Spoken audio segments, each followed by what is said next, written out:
So they're like, yeah. Other than that, you get that, the job is yours. You got it. So I'm like, okay. So I go in the room where they're giving the TV shots at, and I'm sitting there like a soldier, like trying to play it like I'm tough and stuff. Like, you know what? I'm not going to pass out today. I'm not going to pass out. I'm not going to pass out today.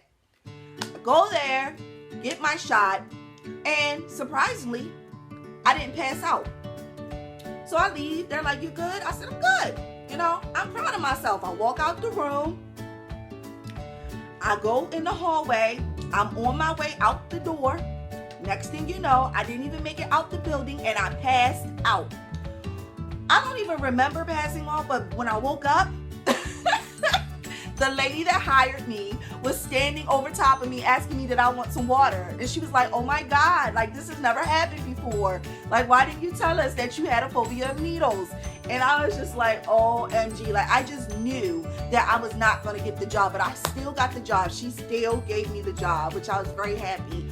But yeah, how embarrassing is that to pass out in front of your boss that you just got hired for a job for? So that was very embarrassing for me. I was like, oh my God, like, you know, I tried to act hard, you know, I played it off, I just couldn't help it. You know, when the spirit of, I don't know what you want to call that, but when that comes over me and I just pass out, I don't even know I'm going to do it. It just happens. There's really no way to prepare for fainting. There's just no way to prepare for that. Favorite subject in school? Lunch. I know you guys are probably like, she is so fat. I literally am like, fix it, Jesus. I am fat. I love food. What are your pet peeves? My pet peeve would be people that are not on time for anything. Like, you are not punctual. I have a major problem with that. Especially with some of my friends, because I have friends that are single with no kids, yet they can never make it anywhere on time. Yeah, I have 4 kids and myself to get ready, and I'm there on time, and they're like, you know, I'm still getting dressed. And I'm like, what do you mean? Like, I just don't care for people that are always late. Like, be on time, you know. My time is valuable. I try to respect other people's time. You know, I try to make sure that, you know, I'm there. If you tell me to be there on time, I'm going to make sure, you know, within my power, I'm going to be there. You know, just making sure that you value someone else's time.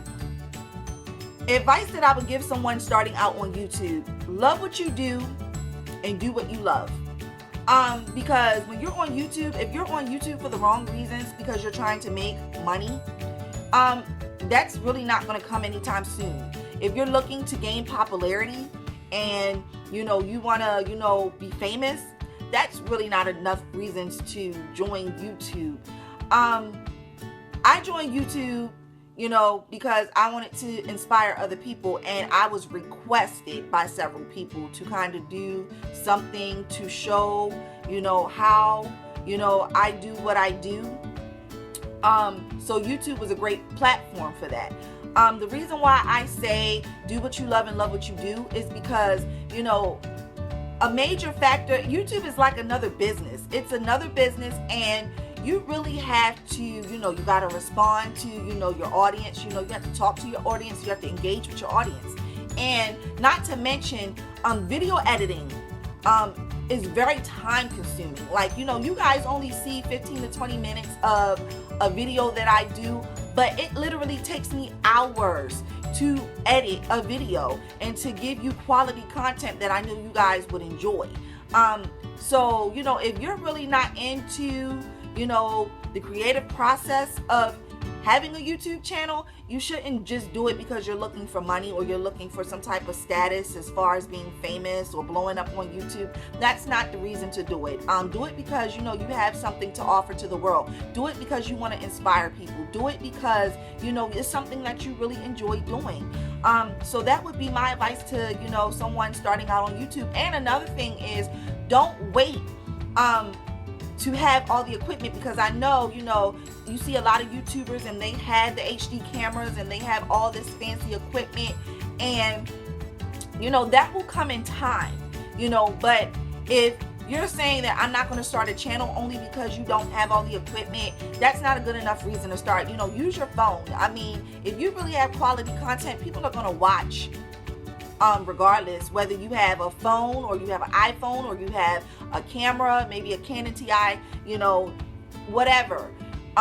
You know, just, you know, don't get so caught up on having all of the equipment, because that takes time for your channel to grow. It takes time for you to build up into that. So, you know, use what you have and be resourceful with what you have. So yeah, that would be my advice to someone who would like to start out on YouTube. Favorite animal. My favorite animal is lions and tigers. I absolutely love lions and tigers. They are the most freaking awesomest. Like, there is no other creature to me on the face of this planet that I adore more than lions and tigers. They are the most beautiful creatures God have ever created. I have such an obsession for lions and tigers. Like, my family buys me DVDs, books, you know, souvenirs, anything lions and tigers. I love them. Like, they are beautiful. So that's my favorite animal. If I could bring one musician back from the dead, who would it be? Of course, Whitney. Like, there will be no other. No one else could ever compare to Whitney Houston. You know, there will never be another Whitney Houston in this lifetime, or probably the next 5. She was in a class, in a league all of her own. Like, she was just, her voice was beautiful. And that's who I would bring back, one musician I would bring back from the dead. What is on my music playlist right now? I am listening to a variety of things right now. I am listening to Jasmine Sullivan. I am currently listening to Chrisette Michele. I am currently listening to Chris Brown. Oh my gosh, like, Chris Brown's Royalty new album is fire. Like, seriously, I've been really enjoying Chris Brown's new album. I've been listening to Tamar. I've been listening to Tyrese. I really love Tyrese. I've been listening to Gospel Wise. I've been really enjoying Michelle Williams' new album, Journey to Freedom. I really love that. That's been like nonstop on my playlist.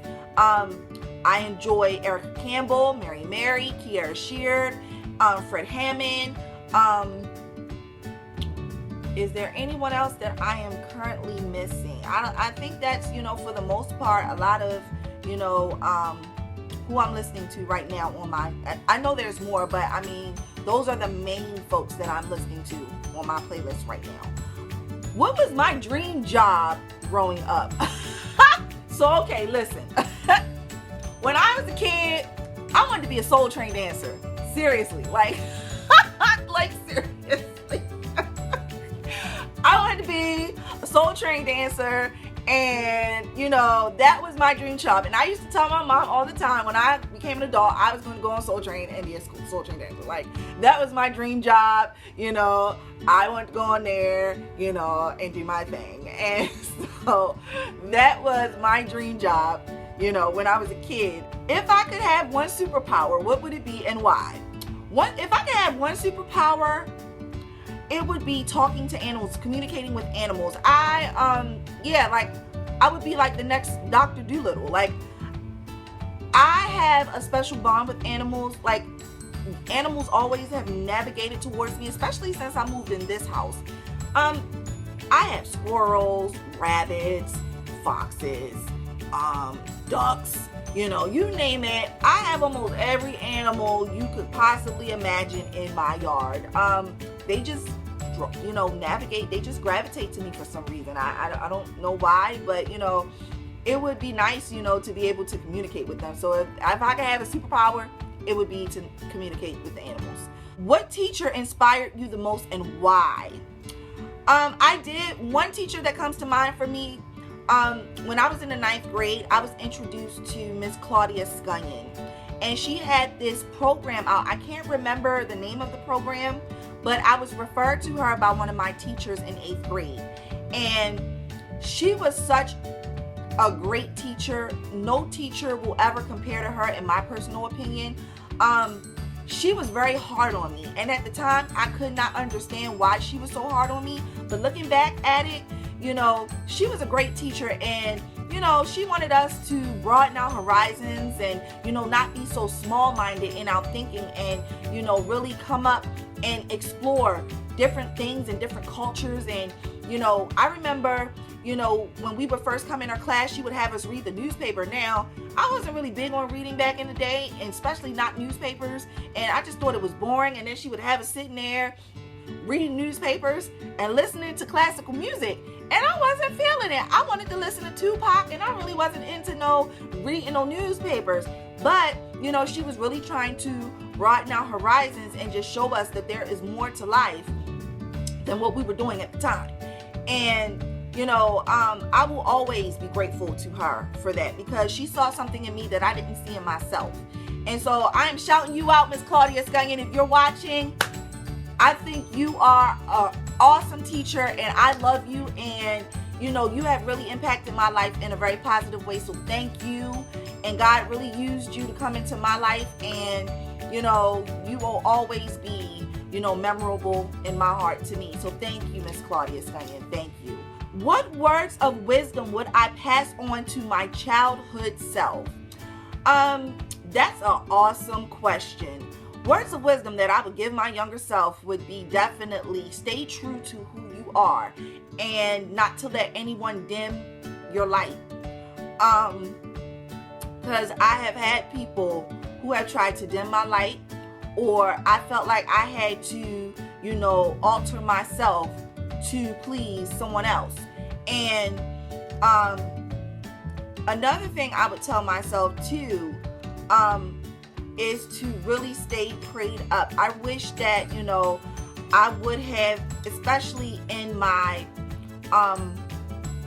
teens and early 20s, that I really would have stayed really prayed up more, because the devil had really attacked me towards my later teens into my 20s. And I really wish my relationship with God was a lot closer back then. So I would definitely tell my younger self, you know, to really stay, you know, grounded in God and really stay close to Him, and don't leave His side no matter what. Another thing I would tell myself too is, back in the day, it took me a long time to finally get this life learned lesson right here. Everybody is not going to like you. It doesn't matter how great of a person you are, how nice you are, how sweet you are, how much good you do in the world.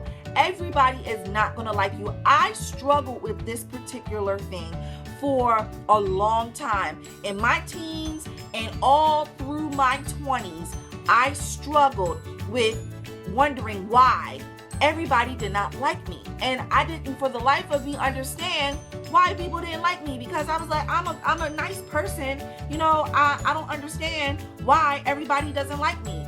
But I had to learn that lesson, and it took me years to finally get that everybody is not gonna like me. And, you know, I'm not everybody's cup of tea, and that's fine.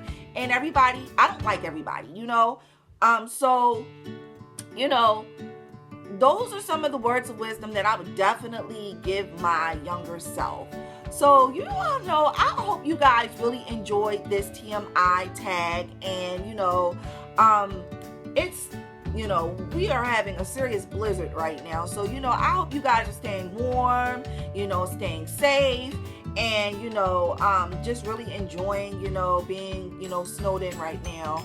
You know, so until next week, you know, I hope you guys, you know, stay safe and, you know, enjoy the blizzard, and, you know, have fun, and, you know, enjoy your family. And I will see you guys next week. So bye.